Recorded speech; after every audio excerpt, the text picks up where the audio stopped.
Recording in progress.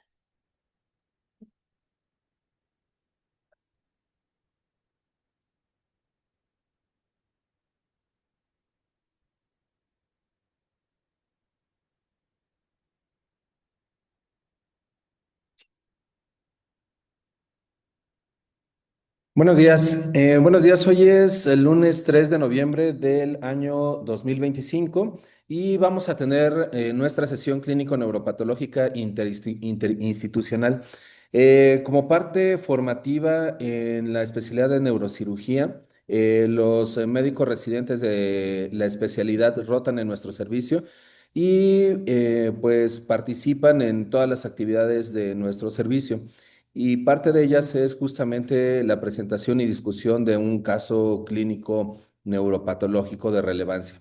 El día de hoy va a participar el doctor Diego Molina Botello, residente de cuarto año de neurocirugía de nuestro hospital, Centro Médico Nacional Siglo XXI, Hospital de Especialidades.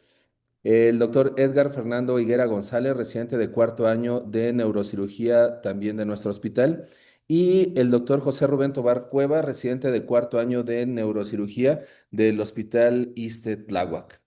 Y bueno, esta es la agenda que tenemos prevista. Vamos a presentar primero datos clínicos, radiológicos y quirúrgicos. Posteriormente, los hallazgos histopatológicos en el área de neuropatología.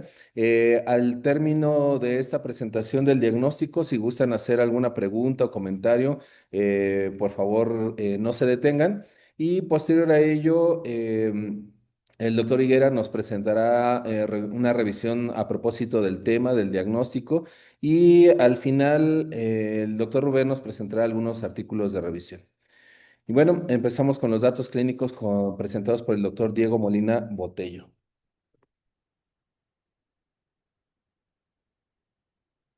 Buenos días. Comenzamos con el caso. Es una mujer de 36 años que tiene de antecedentes personales patológicos, diagnóstico de cáncer de mama bilateral, diagnosticado en el 2021. Mama derecha se diagnosticó con un estadio 2A y mama izquierda con un estadio 3B, con una histopatología de carcinoma ductal triple negativo. Se detectó una mutación del BRCA1 positivo. Se le dio tratamiento quirúrgico en noviembre de ese mismo año con mastectomía radical modificada bilateral y con una histerectomía total más salpingoforectomía bilateral reductora de riesgo, también en ese mismo año. Se le dio tratamiento con adyuvancia más radioterapia, la cual concluyó en julio del 2022. Desde ese mismo año se le dio quimioterapia sistémica en tratamiento con olaparib, el cual se mantenía hasta la fecha del ingreso con nosotros. En el 2023 tuvo una recurrencia pulmonar hacia el lóbulo medio derecho, al cual se le dio tratamiento con quimioterapia y radioterapia adyuvante.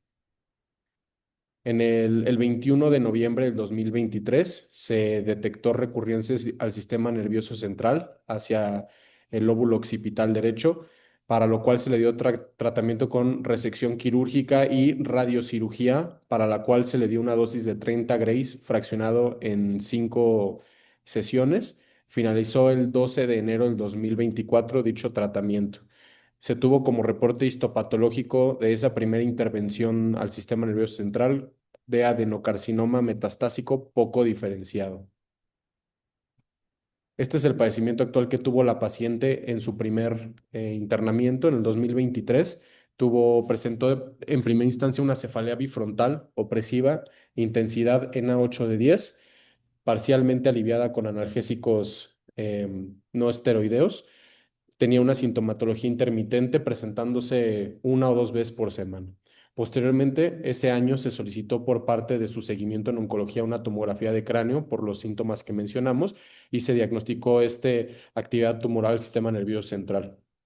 En noviembre de ese año se le realizó una craniotomía centrada y resección de lesión occipital izquierda en nuestro hospital.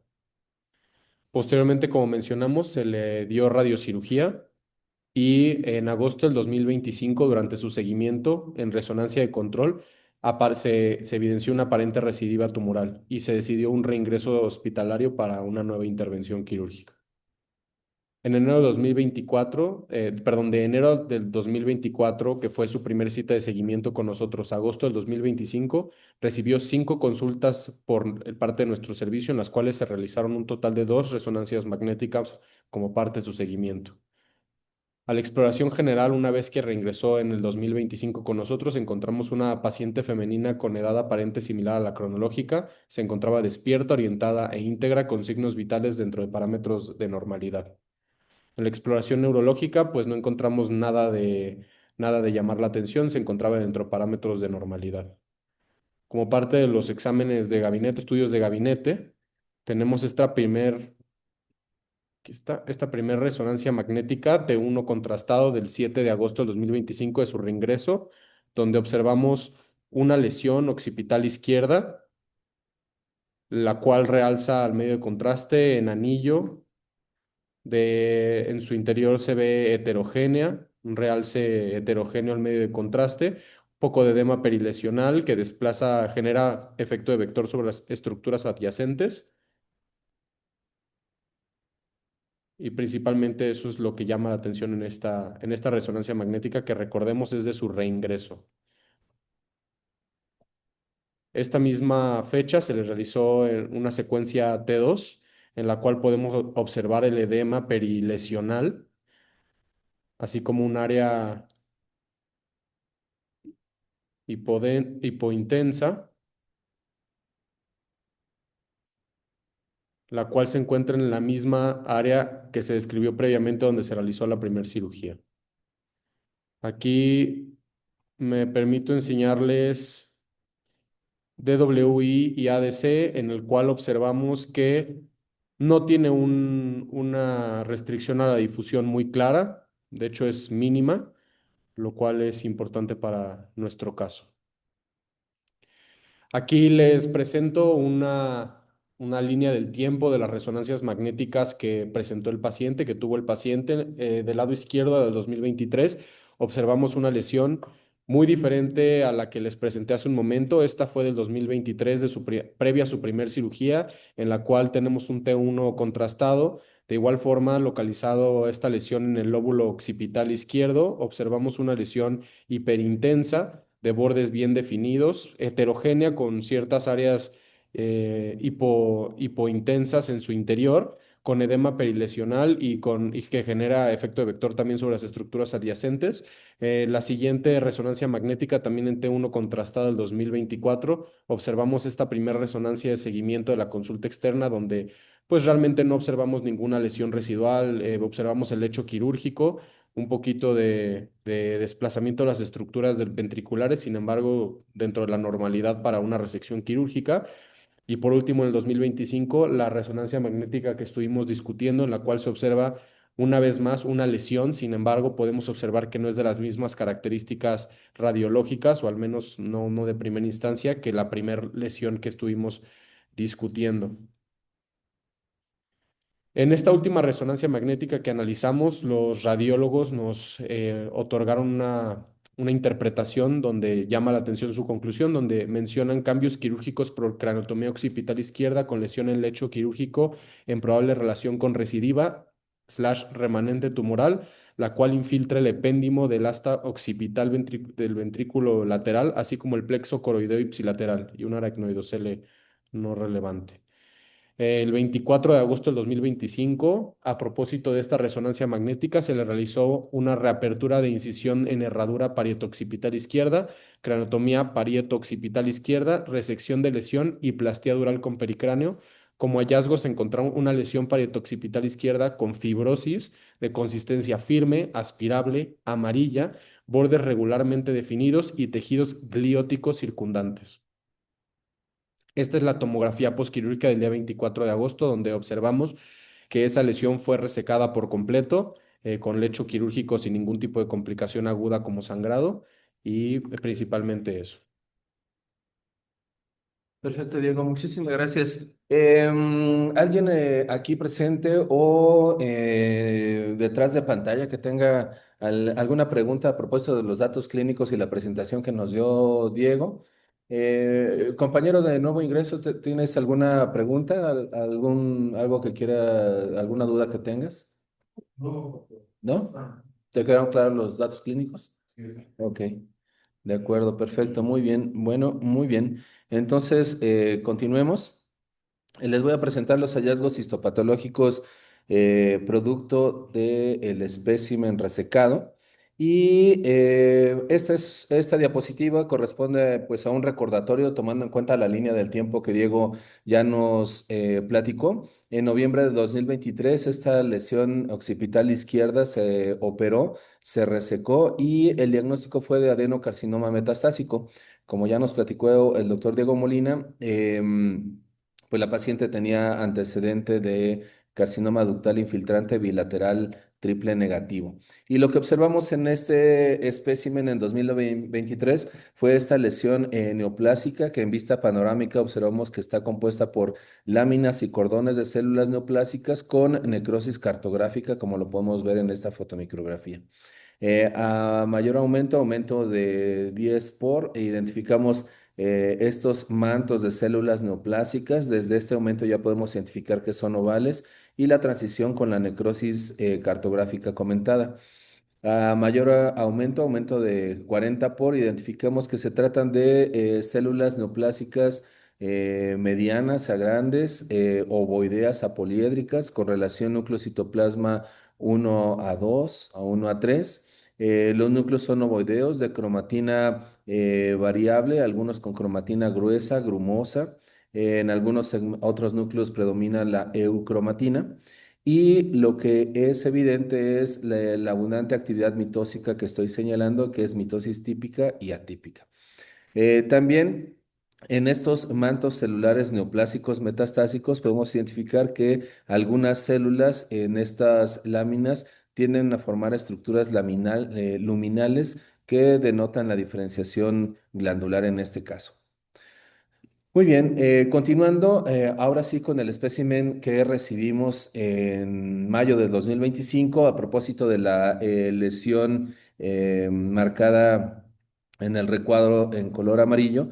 Esta es la lesión que presentó y se hizo la resección total como nos presentó el doctor Diego Molina y lo que recibimos fueron múltiples fragmentos de tejido que en conjunto miden 6.5 por 2.5 por 1.3 centímetros. El fragmento mayor mide 1.6 por 1.1 por 0.8 centímetros y el fragmento menor mide 0.4 por 0.4 por 0.4 centímetros. Estos fragmentos son irregulares, color café pálidos, con algunas zonas de aspecto hemorrágico o necrohemorrágico.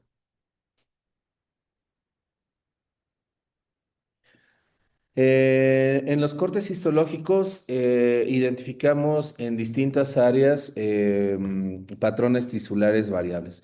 Uno de ellos que se encuentra en uno de los campos corresponde a este. En la vista panorámica podemos identificar tejido nervioso, particularmente sustancia blanca. Vemos el neurópilo con discreta rarefacción. Y a mayor aumento podemos observar que esa rarefacción se debe a que el neurópilo presenta espacios ovales de aspecto microquístico o se describen también vacuolados. Podemos identificar también en este campo la presencia de algunos vasos con conservación de la estructura histológica habitual, eritrocitos en el interior, y a mayor aumento identificamos nuevamente este neurópilo que inclusive se transforma, tiene un aspecto de fondo fibrilar, vemos estos espacios microquísticos y las células gliales, particularmente astrocitos, tienden, es aparente su citoplasma, citoplasma amplio, el núcleo es excéntrico de cromatina compacta e hipercromática. Estas células corresponden a gemistocitos. En otros campos observamos características diferentes y lo que quiero resaltar en estas fotomicros son algunos cambios vasculares. Observamos nuevamente el neurópilo en esta región, vemos las zonas de rarefacción y vemos algunos vasos que presentan pared engrosada que a mayor aumento corresponden a necrosis fibrinoide. Aquí podemos identificar un neutrófilo inmerso en la pared. En otros campos panorámicos observamos intenso y filtrado inflamatorio perivascular a manera de manguillos perivasculares y necrosis coagulativa extensa. A mayor aumento, aquí observamos nuevamente otro vaso con necrosis fibrinoide y vemos el fondo ya lo describimos como fondo sucio, puesto que está en el contexto de necrosis, algunos núcleos residuales y este polvo nuclear que corresponde a detritus nucleares. Resumiendo esta diapositiva, podemos observar necrosis y necrosis fibrinoide de la microvasculatura. Continuando con la descripción de los vasos, como pueden ver, estoy haciendo énfasis en los vasos. Otros vasos presentaban cambios un poco diferentes. Nuevamente vemos en la panorámica estas zonas rarefactas y conforme aumentamos el aumento, identificamos que estos vasos presentan engrosamiento de la pared con ocupación del espacio de Birkhoff-Robin. En este caso, en este engrosamiento tiene esta matriz extracelular eosinófila pálida, un tanto mixoide. El citoplasma, perdón, identificamos algunas células con citoplasma amplio claro que corresponden a macrófagos y el lumen del vaso se encuentra disminuido, secundario a este engrosamiento también con algunos células perivasculares. En esta fotomicrografía podemos observar nuevamente este engrosamiento hacia la superficie externa del vaso con ocupación del espacio de Birkhoff-Robin e infiltrado inflamatorio, en este caso linfocitos, algunos macrófagos. En otros campos, nuevamente continuando con los cambios vasculares que eran llamativos en este caso, observamos nuevamente otra vista panorámica desde en donde podemos identificar múltiples vasos, pero con infiltrado linfocitario perivascular que se puede observar mejor a mayor aumento. Aquí podemos observar la pared del vaso con revestido por endotelio, eritrocitos intra vasculares y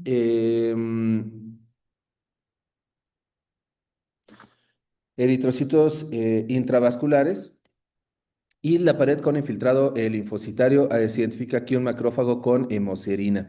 Es notorio en este vaso cómo tiene un aspecto, decimos en la morfología, con aspecto rígido, está engrosada la pared con depósito de colágena, pero da la impresión de formar un anillo rígido. Y el núcleo de esta célula endotelial, pues es un núcleo atípico. Noten que está alargado discretamente, la envoltura nuclear está lobulada. En otros campos, bueno, de hecho yo diría que prácticamente en la mayoría del tejido resecado se observaban campos como estos que corresponden a necrosis. Entonces todo esto corresponde a necrosis, necrosis coagulativa y que lo podemos asociar muy bien a la presencia de la necrosis fibrinoide de estos vasos. Inmersos entre esta necrosis identificamos también focos de calcificación distrófica, así como jantocitos. Y bueno, recapitulando el caso, se trata de una mujer de 36 años que en 2021 padeció carcinoma ductal infiltrante bilateral triple negativo con mutación del gen BRCA1 y fue tratada con mastectomía bilateral, salpingoferectomía, neoadyuvancia y radioterapia. Posteriormente, en 2023, presentó metástasis pulmonar y en sistema nervioso y la metástasis cerebral fue tratada con resección quirúrgica y radioterapia. Esta es la línea del tiempo que nos presentó el doctor Diego Molina. En 2023 esta es la lesión metastásica. En 2020 se operó, se resecó, se dio radioterapia. Esta es una de las resonancias de seguimiento sin evidencia de actividad tumoral con resección total de la lesión. Y posteriormente, esta es como regresa la consulta a la paciente con esta lesión. Vale la pena comentar que era asintomática. En los cortes histológicos vemos necrosis, lesión vascular con necrosis fibrinoide, engrosamiento, inflamación crónica, manguillos perivasculares, vasos engrosados, rígidos y extensas zonas de gliosis con abundantes gemistocitos. Con todo esto, el diagnóstico que se integra en esta lesión occipital izquierda resecada en 2025 es de radionecrosis y gliosis secundaria. No sé si tengan algún comentario aquí, los que están de manera presencial o los que están del otro lado de pantalla, si gustan abrir su micrófono o escribir en el chat alguna pregunta o comentario. Doctor de nuevo ingreso, ¿cuál es su sede? Tultitlán. ¿Cuántos casos de radionecrosis ha participado usted en su hospital? ¿Ninguno? Ah, bueno, pues entonces este es el primero que conoce. Y bueno, los retos diagnósticos los verá en breve. Ok, perfecto. No tenemos comentarios. Vamos a seguir entonces con la revisión. Y con la revisión, el doctor Higuera nos va a platicar algunos conceptos sobre radionecrosis que vale la pena tener en cuenta tanto del área de neurocirugía como de patología. Hola, buenos días. Soy el doctor Edgar Higuera, R4 de Neurocirugía de aquí de Centro Médico y voy a hablar sobre la revisión de radionecrosis. Tenemos que la radionecrosis es una complicación frecuente tras la radioterapia en tumores cerebrales o metástasis. Puede ser también gliomas, metástasis o cualquier tipo de lesión que haya sufrido radioterapia puede generar radionecrosis. Aquí lo importante es establecer que es complicado el diagnóstico diferencial que se tiene de necrosis versus progresión tumoral, ya que a nivel de resonancia magnética y estudios de imagen, como lo vamos a ir viendo al paso de las diapositivas, es sumamente complicado establecerlo. Afortunadamente, contamos con avances en diagnóstico multimodal y el tratamiento interdisciplinario que nos hace más sencillo realizar el diagnóstico diferencial entre estas dos entidades.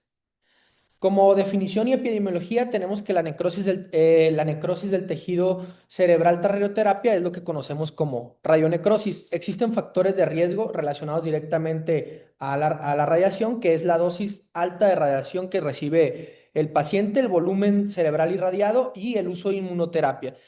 La incidencia hay bastantes estudios, entonces ahí hay una discrepancia bastante significativa que va desde un 5 hasta un 25% de radionecrosis en pacientes que recibieron radioterapia estereotáctica. También el tiempo donde se presenta va realmente de los 3 meses a los 2 años post tratamiento de la radiación, pero se menciona que el pico principal de la radionecrosis va de los 10 a los 15 meses, que es donde principalmente presentamos a esta enfermedad. Los síntomas principales son igual, muy relacionados, muy similares a los de una recidiva tumoral. Por clínica igual sería completamente similares, muy complejo de distinguir uno del otro. Y los síntomas son cefalea, crisis epilépticas, déficits neurológicos, esto dependiendo de la localización de la lesión. Y también el impacto en la calidad de vida y el pronóstico oncológico varía demasiado entre un diagnóstico y el otro. En la imagen del lado derecho presentamos un caso de radionecrosis donde podemos ver que el pico donde se establece el edema y la radionecrosis es principalmente alrededor de los 9 meses post radiocirugía, que es entre los meses 9 a 12, 10 a 15, que es donde se establece los mayores picos de radionecrosis. En la fisiopatología tenemos que esto se da por un daño vascular, hipoxia y necrosis tisular. Esto tanto a las células sanas como a las células tumorales residuales posterior a una cirugía o igual si no es postquirúrgico y solamente recibe radioterapia, también se genera el mismo cuadro fisiopatológico que nos da la necrosis cerebral. Tenemos datos de inflamación crónica con liberación de citoquinas, también alteración en la barrera hematoencefálica y un efecto sinérgico con las terapias sistémicas como inmunoterapia o antigiogénicos. Como lo vimos, la paciente que presentamos tuvo ese factor de riesgo ya que recibió inmunoterapia por su CA de mama y además la radiocirugía. Juntando estas dos, el riesgo pues se incrementó como lo tenemos en la imagen representada con la fisiopatología. Tenemos el pretratamiento radiocirugía, donde el tumor se encuentra, las células que vemos de color amarillo son las células tumorales rodeadas de células normales, células normales y posteriormente al recibir el tratamiento con la radiación se rompe esta parte, se rompe todo esto y tenemos ahora el proceso de inflamación crónica y de necrosis donde se involucran las células que tenemos alrededor del tumor, que son estas ahora igual marcadas azules pero con un centro de color gris, donde existe necrosis y además la reacción inmunológica que tenemos que nos generaría el edema cerebral. Bueno, los síntomas, las manifestaciones clínicas son muy similares a la progresión tumoral. No hay ni un síntoma que nos pueda identificar uno del otro. Las crisis epilépticas pueden presentarse hasta un 50% de los casos de los pacientes con radionecrosis. También los déficits focales suelen ser el síntoma más común, esto dependiendo de la localización de la lesión, y también el aumento de la presión intracraneal en casos extensos. También debemos recordar que las lesiones por radionecrosis suelen tener bastante edema y por ende generar aumento de la presión intracraneal y desviación de las estructuras. En dos estudios que analizamos para esta presentación, tenemos que la radionecrosis puede ser asintomática hasta en un 32,9% de los pacientes, donde solamente podemos observar la presentación de la radionecrosis por imagen, pero como fue en nuestro caso, que la paciente era una paciente asintomática, imagen de seguimiento en la consulta externa, se encuentra la lesión, es justo pertenece dentro de este 32,9%. Otra revisión nos indica que aproximadamente de un 8 a un 10% suelen ser sintomáticas y asintomáticas se puede alcanzar hasta un 25 a un 30%. Realmente los datos de ambos estudios pues son similares y es una tercera parte la que suele estar asintomática y suele presentarse solamente con estudios de imagen por seguimiento. En el diagnóstico radiológico tenemos que el principal estudio que se realiza posterior a una resección o a la presencia de alguna lesión intracraneal maligna, tenemos que es la resonancia magnética. El desafío aquí es en la resonancia magnética, en las secuencias que generalmente son las más frecuentes, en las que más nos apoyamos, tanto T1 contrastado y T2, realmente es prácticamente imposible diferenciar una de la otra. Las herramientas más avanzadas como espectroscopía o la perfusión y la difusión nos pueden apoyar bastante más en el diagnóstico, y tenemos también como otra herramienta de diagnóstico radiológico el PET con aminoácidos para el apoyo diagnóstico. Las lesiones suelen tener un realce en anillo, un edema vasogénico extenso y también la difícil diferenciación con el tumor recurrente. En resonancia magnética tenemos la espectroscopía, que es una herramienta bastante útil donde vamos a tener disminución de colina y de N-acetilaspartato.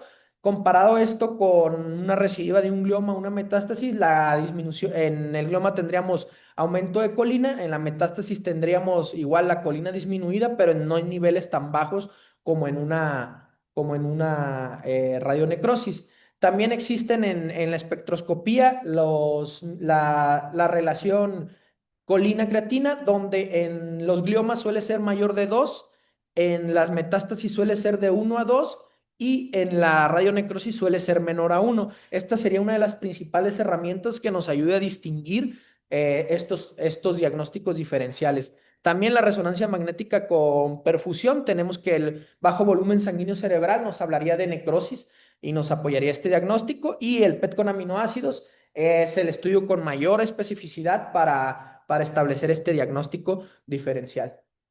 A lo largo de los años y con la evolución de la tecnología, un artículo en el que presento esta imagen nos habla sobre la intervención de la inteligencia artificial y en modelos matemáticos para establecer la probabilidad de radionecrosis post-radioterapia, donde nos establece que esto depende del volumen del tumor y del tiempo de progresión, donde la radionecrosis se establece principalmente, como ya lo había mencionado, entre 10 y 15 meses, y esto también es más frecuente en aquellos tumores, ya sean residuales o sin haber recibido tratamiento quirúrgico, donde el volumen sea mayor. Mientras más volumen, mayor riesgo de radionecrosis.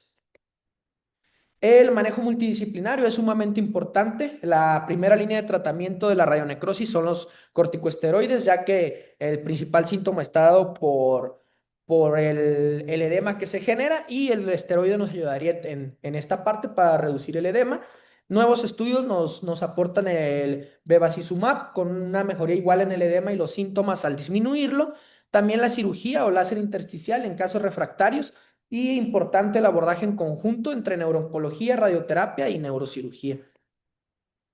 Acá presento un algoritmo, bueno, no sé si en sus computadoras se vea bien, acá presencial no, pero se los comento. Tenemos una lesión que nos haga sospechar de alguna radionecrosis o alguna progresión tumoral con síntomas neurológicos, se necesita realizar una resonancia magnética con las secuencias ya conocidas y también secuencias pues, avanzadas como las que acabo de mencionar, espectroscopía o también la difusión, donde haríamos el abordaje para descartar una recidiva tumoral.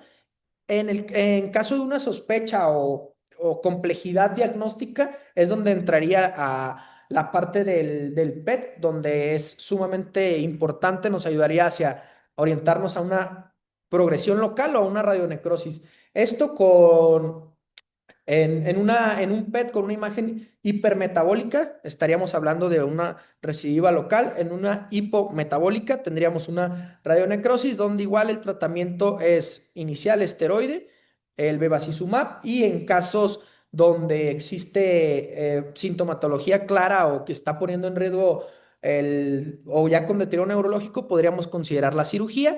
Y otra parte importante para establecer totalmente el diagnóstico de necrosis son la biopsia por estereotaxia. El tratamiento quirúrgico está indicado para confirmación diagnóstica histológica, manejar efecto de masa en casos de tumores, perdón, de radionecrosis bastantes extensas, y la resección de la lesión, siempre y cuando sea necesario para disminuir los síntomas. También, si la radionecrosis es probable, la cirugía rara vez está indicada. Solamente podríamos realizar especialmente una biopsia por estereotaxia, que es una herramienta bastante útil que nos daría el panorama claro para establecer el diagnóstico. Los hallazgos histológicos típicos serían los que ya mencionó el doctor Rodríguez, principalmente necrosis, glosis y linfocitos perivasculares más vasos trombosados. Existen contextos especiales como en pediatría, casos poco frecuentes, el manejo es centrado en la rehabilitación totalmente. También hay tumores primarios raros que nos pueden dar el diagnóstico, confundir el diagnóstico como los sarcomas con riesgo elevado, y la interacción con la inmunoterapia no hay que olvidarla, ya que nos da mayor incidencia de metástasis, sobre todo en las metástasis de carcinoma renal. Y por último, las conclusiones. La radionecrosis es una complicación relevante de la radioterapia cerebral. Existe el diagnóstico diferencial, que como lo vemos es totalmente un reto, pero ahora con los avances tecnológicos ha sido más simple, y el tratamiento debe ser individualizado y multidisciplinario. Y recordar que las nuevas terapias como el bevacizumab, que también nos puede ayudar con el edema cerebral y los síntomas. Muchas gracias. Ahora el doctor José Rubén Tobar Cuevas nos va a platicar sobre un par de artículos a propósito de radionecrosis. Gracias, doctor. Bien, vamos a comentar un par de trabajos. Tienen un objetivo similar, que es tratar de identificar cuáles van a ser las variables que van a asociarse en el diagnóstico prequirúrgico, pretratamiento, con la posible aparición de radionecrosis posterior. Este es un primer trabajo realizado en 2023 en el Instituto Saint Catherine en Francia, en el cual ellos pues buscan determinar este grupo de factores dentro de su población. Tiene una población captada entre 2017 y 2020 de 176 pacientes. Fueron realizando pues sus criterios de inclusión, de exclusión, y en este algoritmo pues reportan cuáles son las características de los que tienen que ir eliminando. Pacientes que reciben esquemas de tratamiento incompletos, con menos de una fracción o hasta 3 fracciones de radioterapia, pacientes que tienen antecedentes de recibir radioterapia holocraneana previo al tratamiento, 8 pacientes que no tuvieron un seguimiento de imagen en lo posterior a la radioterapia, y después pacientes que fallecieron en los primeros 6 meses después de iniciar el tratamiento de radioterapia. Es decir, parte de sus criterios de inclusión es que una vez que eran sometidos a la radioterapia estereotáctica, tuvieran una supervivencia de 6 meses posterior. Y al final de este seguimiento quedan con 123 pacientes. Determinan una frecuencia de radionecrosis del 13,8% en esta población, de la cual es sintomática en el 6,5% del total de casos. Es decir, casi la mitad de los casos con radionecrosis tuvieron sintomatología para estas poblaciones. Y solamente realizaron biopsias diagnósticas en 2 de estos casos.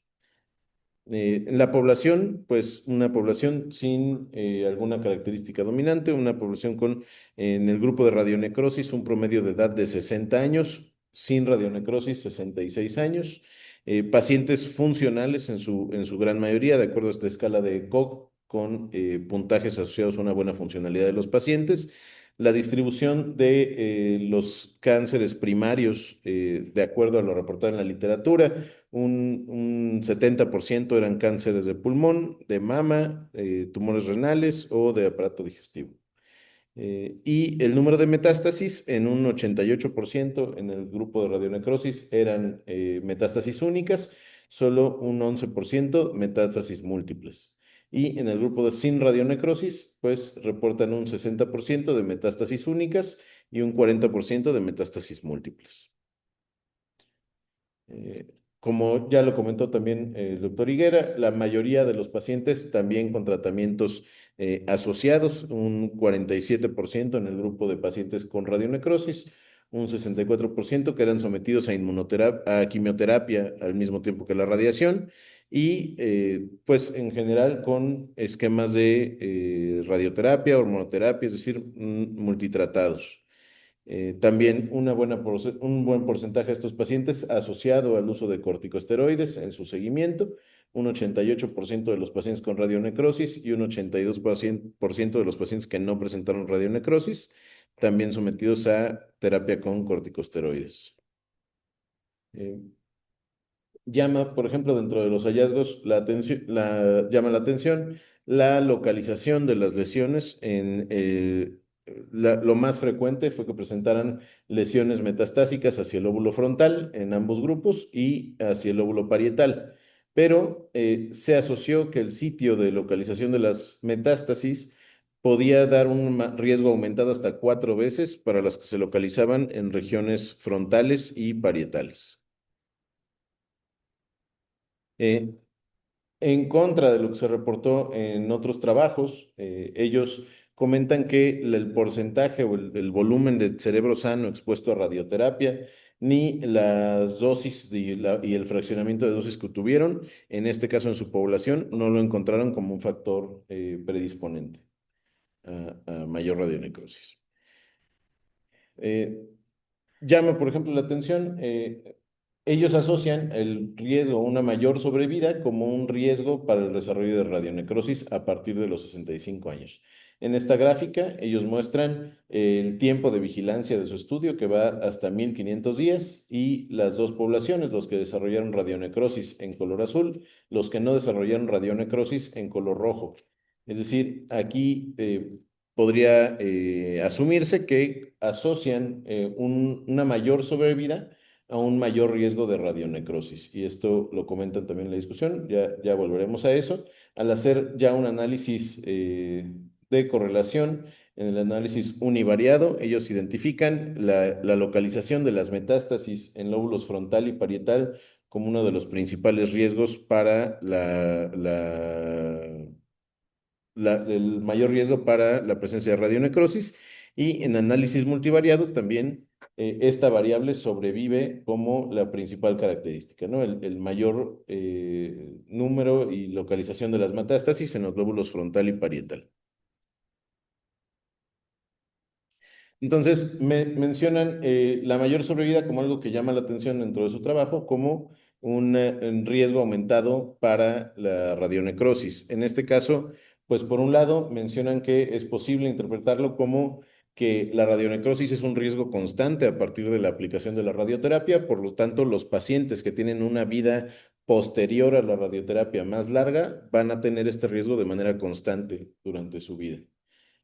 Por otro lado, lo asocian también con posibles mecanismos de respuesta tumoral, es decir, que al tener una mayor respuesta inmunológica a la tumoración, podría esto explicarse como la manifestación inflamatoria propia de respuesta contra el tumor.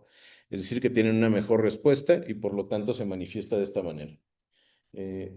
Estos son los principales datos. Encuentran o describen también que en su trabajo la dosis a la que fueron expuestos los pacientes, el área, el volumen de cerebro al que fue expuesto a la radiación y la asociación con el uso de quimioterapia no fueron identificados como había sido en otros estudios previos como riesgo. El segundo trabajo, este fue realizado en el Centro Memory Sloan en Nueva York, en el Centro de Oncología. Busca un objetivo similar, identificar variables asociadas al riesgo de radionecrosis.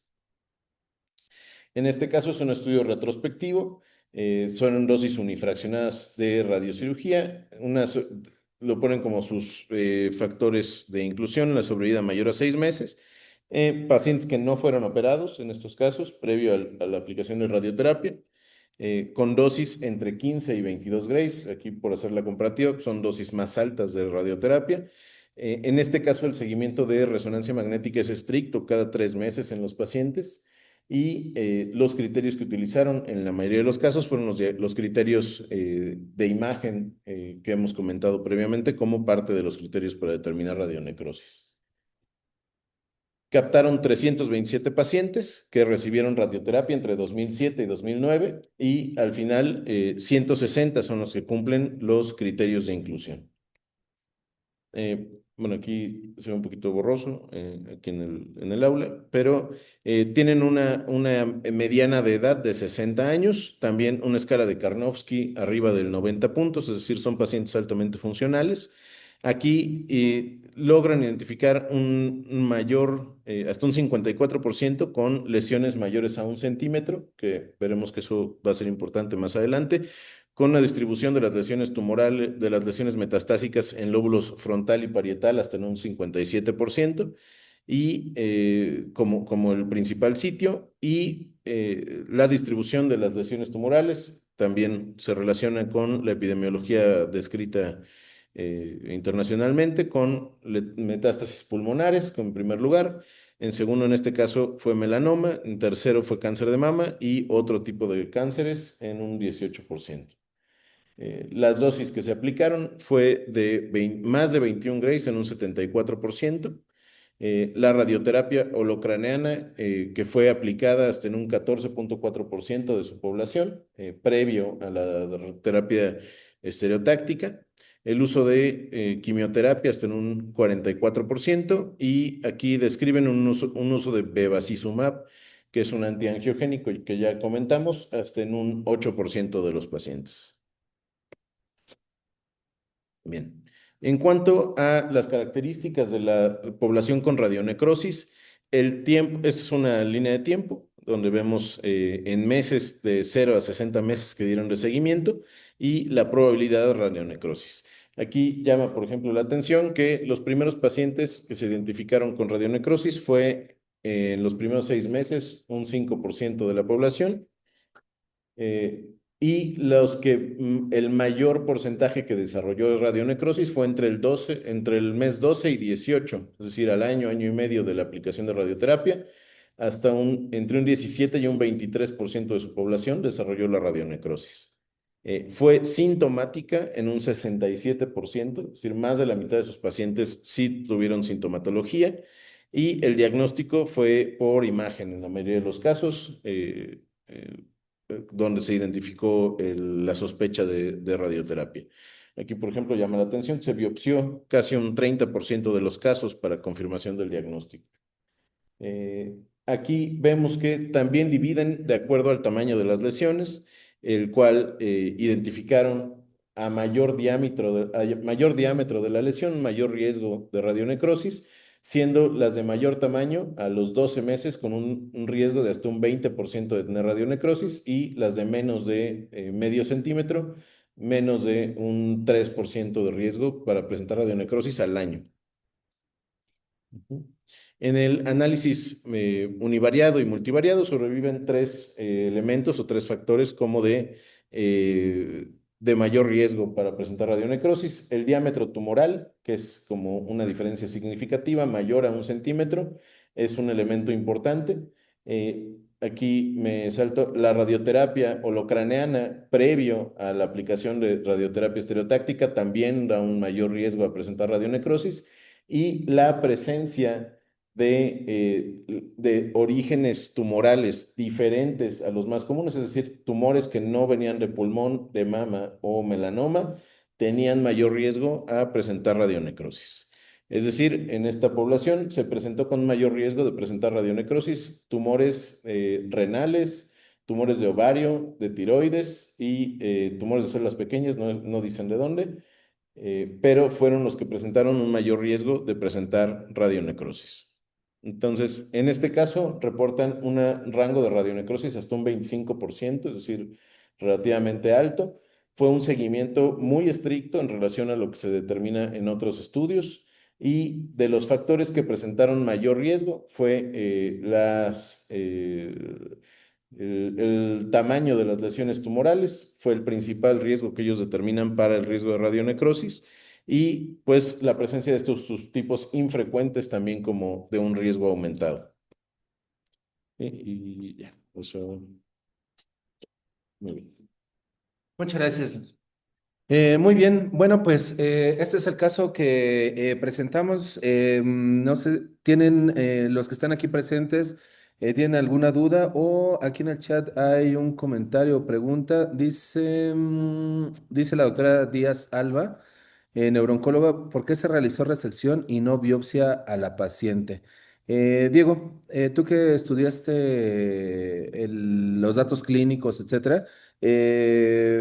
Encontraste, digo, entiendo muy bien que eso depende de quién operó, ¿verdad? De que el neurocirujano no esté aquí presente, pero no sé si tú nos podrás ayudar a contestar esa pregunta, ¿por qué se realizó resección y no biopsia de la paciente? Que de hecho yo creo que eso es uno de los temas de la radionecrosis, ¿no, Diego? Por favor, pásate de ese lado para que se pueda escuchar tu respuesta. Sin duda, el motivo es porque no se sospechaba del diagnóstico de radionecrosis. De haber sido así, ni siquiera la biopsia hubiera estado indicada. La sospecha de una recidiva tumoral de una paciente que tiene una historia como esta de un comportamiento agresivo del cáncer, definitivamente su mejor pronóstico, a ver, suponiendo que esto hubiera sido una metástasis, hubiera sido la resección total de la recidiva tumoral. Entonces, la respuesta puntual es porque si lo que sospechábamos era una recidiva tumoral, la biopsia solamente no le hubiera dado ningún dato extra más que se tenía que volver a operar. Entonces, la realidad es que ante la sospecha de una recidiva tumoral, que obviamente es el tema de discusión que menciona el doctor, la conducta correcta es la resección completa. Muchas, muchas gracias, Diego. Y bueno, de nada, doctora. La doctora Díaz Salva es neurooncóloga del Instituto Jalisciense de Oncología. Ella está encargada ya de los pacientes de tumores cerebrales en ese instituto. Y bueno, ve muchos de estos pacientes, ¿no? Y bueno, complementando desde el punto de vista de neuropatología a esta pregunta, doctora. También saben que otro reto sería también, Diego, doctora, sería que, por ejemplo, al tener una biopsia incisional, entonces si se toma una biopsia incisional, yo siento que aumenta el riesgo de sesgo para el patólogo. Porque, por ejemplo, si se toma esa biopsia por estereotaxia, y lo que vemos, imagínense que vemos solamente necrosis, pues entonces lo que pasa por nuestra mente morfológica al microscopio y uno ve esa imagen, pues uno piensa glioblastoma. Entonces, corremos el riesgo de decir glioblastoma sin duda, y más si no tenemos todo el contexto clínico. Ahora, ya les mostré también otros campos que están representados en las fotomicros que les hice el collage. Imagínense que la biopsia fue tomada en la zona periférica. O sea, por ejemplo, imaginemos que se fue tomada en esta región. En esta región es necrosis, ¿verdad? Aquí no hay problema. Pero imagínense, en esta región, ¿a qué corresponde? Corresponde a la zona gliótica. Entonces, si la biopsia por estereotaxia es tomada en esta región, pues el patólogo podemos pensar sin duda, por ejemplo, en un astro. O sea, me refiero a si que estamos viendo y vemos estos gemistocitos, fondo fibrilar. Un sesgo que tenemos es que al no tener la información y ante un caso tan complejo como este, Un diagnóstico que podríamos proponer desde el punto de vista histopatológico es un astrocitoma. Y imagínense que la biopsia hubiera sido tomada aquí y decimos en histopatología astrocitoma de bajo grado y volteamos a ver la resonancia y pues no, no hay concordancia, ¿verdad? ¿No? Entonces, eso es algo muy, muy importante y que con lo que lidiamos todos los días en histopatología, en neuropatología, es por eso que conocer todo el cuadro de los pacientes es muy, muy importante. Complementando un poco este comentario, si nosotros tenemos el antecedente de estas pacientes de carcinoma ductal infiltrante, por ejemplo, Lua, imagínate, bueno, ya tenemos aquí la paciente, ¿no? Ya la conocemos. Y tú sabes que tiene carcinoma ductal infiltrante, ¿no? Ya lo sabes, tienes ese antecedente. Ves esta lesión, te envían el tejido, antes de ver la laminilla, tu mente ¿a qué se mentaliza a encontrar o a buscar con este antecedente? Exacto, exactamente, metástasis, ¿no? Es decir, nosotros lo que inmediatamente si tenemos el antecedente de una paciente con carcinoma, en este caso es de mama, pero puede ser de cualquier otro primario, pues lo que siempre nos mentalizamos es ver siempre pues metástasis, ¿no? Y si vemos necrosis y necrosis, podríamos ser descriptivo en el reporte del lugar. Sin embargo, fíjate que espero recuerdes la tomografía posquirúrgica, pues la resección fue total, ¿no? Entonces, eso nos ayuda mucho para estar muy confiados en el diagnóstico, decir de que no hay tumor, no hay recidiva y que muy probablemente esta necrosis está en el contexto de la radionecrosis. Fíjate, Lua, todos que en el contexto de la radioterapia, algo que siempre buscamos en patología y yo me atrevo a decir en cualquier órgano o tejido cuando hay radioterapia, son los cambios vasculares. O sea, siempre hay que ver los vasos en el contexto de radioterapia.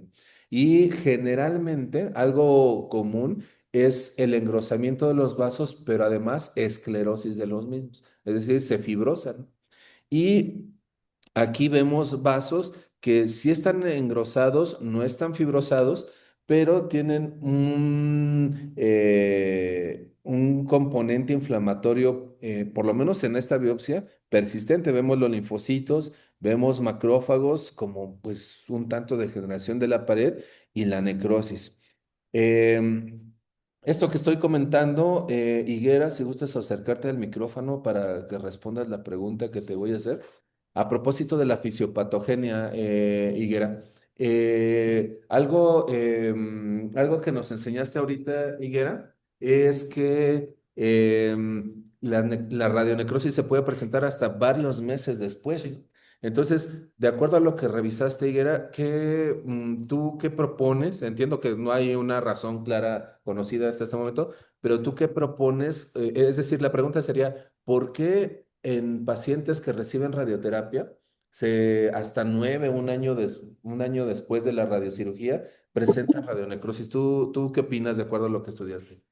Pues esto se presenta principalmente por el proceso de inflamación crónica, donde el efecto de la radioterapia igual es bastante amplio en tiempo, que es justo relacionado también al tiempo donde se presenta mayor radionecrosis, que es el punto de mayor efecto de la radiocirugía. Esto por todos los factores de inflamación crónica como citocinas, toda esta parte que genera la reacción inflamatoria, genera el daño vascular, que es la principal parte de la fisiopatología, generando por ende la necrosis. Es por esta parte del proceso inflamatorio crónico del efecto de la radiocirugía lo que nos da la necrosis.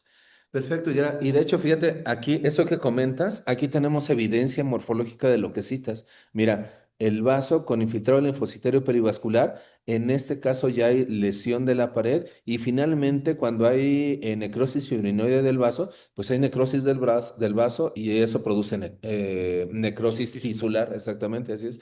Entonces, hay un proceso inflamatorio persistente que ya nos comentaste. Yo me imagino que en este mecanismo de reparación de la célula endotelial, en ese intento de repararse del vaso, produce inflamación, daño endotelial, respuesta inflamatoria por citocinas, lesión del mismo vaso y viene la necrosis, ¿no? Digo, por lo menos tenemos esa evidencia morfológica muy bien documentada en este caso. Muy bien, Higuera, pues muchas gracias. ¿Alguien más escribió por acá? Déjenme ver. Déjenme ver. Buen día. La doctora Díaz nuevamente pregunta si no se cuenta con secuencias multimodales, también se pudiera buscar realce en Soap Bubble, Swiss Cheese. Y muchas gracias por el caso, muy interesante. No, de nada, doctora. Si no se cuenta con secuencias multimodales, también se pudiera buscar realce, realce, me imagino realce con el gadolinio, ¿se refiere? Soft bubble o en queso suizo. Sí, sí, sí, sin duda.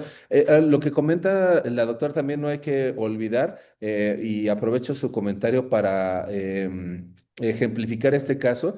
Nosotros conocemos la mnemotecnia Magical Doctor, ¿verdad? Es así como que la superdominamos, ¿no? Si aplicamos esa mnemotecnia a este caso, podemos ver que en la metástasis de 2023 pues no aplica Magical Doctor porque no se ve centro hipointenso y reforzamiento en anillo. En ese sentido, esta metástasis es muy particular. Tiene un reforzamiento ávido en la mayor parte de la neoplasia. Sin embargo, en la radionecrosis sí aplica Magical Doctor, ¿verdad? Miren, zona hipointensa con reforzamiento en anillo.